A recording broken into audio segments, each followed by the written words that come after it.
Yes, ma'am. You'll be brief, I know. I am so sick and tired of this chip that you're carrying on your shoulder. We have bent over backwards. We have done backflips to make you feel equal. And yet, we've done everything. A perfect example is in the federal government. If you and I get the exact same rating for a position, do you know what? You get it. And do you know why? Because you're black. Is that fair? Is that fair to me? You want to speak to that?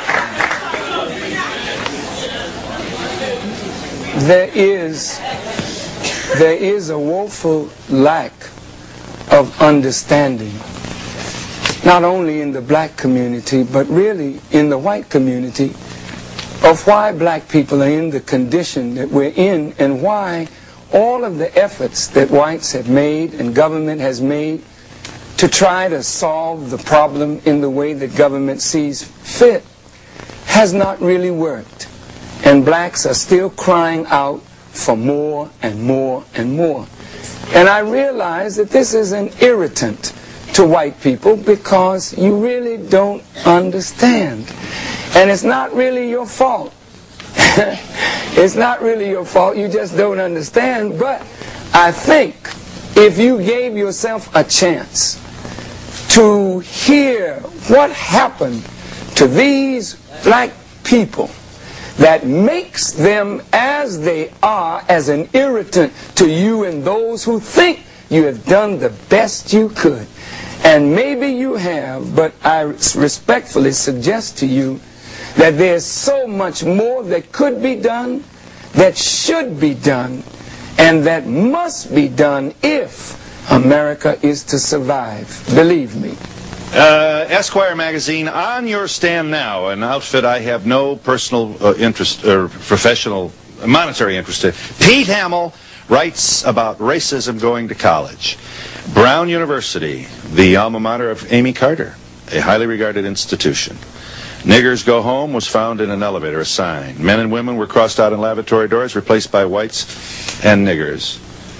The Ku Klux Klan is recruiting at Brown University. This is not to embarrass Brown. It is to say that anybody who thinks we've gotten somewhere is not reading the newspaper. Yes.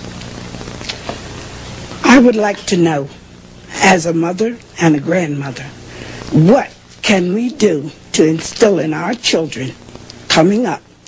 The older ones, we can't do anything with them, but the little ones is coming up. What can we do as mothers to help? Because we can't leave America. We have our roots here. We would like to stay, but we would like to make it a better America.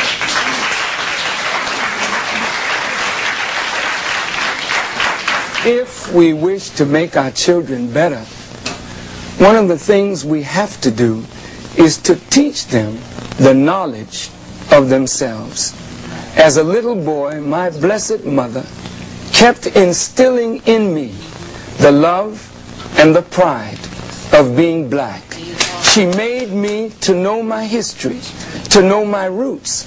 So I grew up with a love for myself and secure within myself, never feeling inferior and certainly not feeling superior, but that chip on the shoulder that the young lady spoke about is my self-assurance, my confidence, my ability to speak the truth without fear. I don't bend when I don't have to.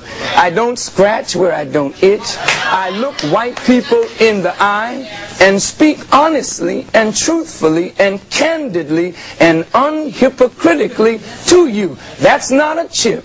That's just self-assurance that comes from self-knowledge. Teach your children that, and whether we are here or there, we'll be able to make a future for ourselves. And we'll be back in just a moment.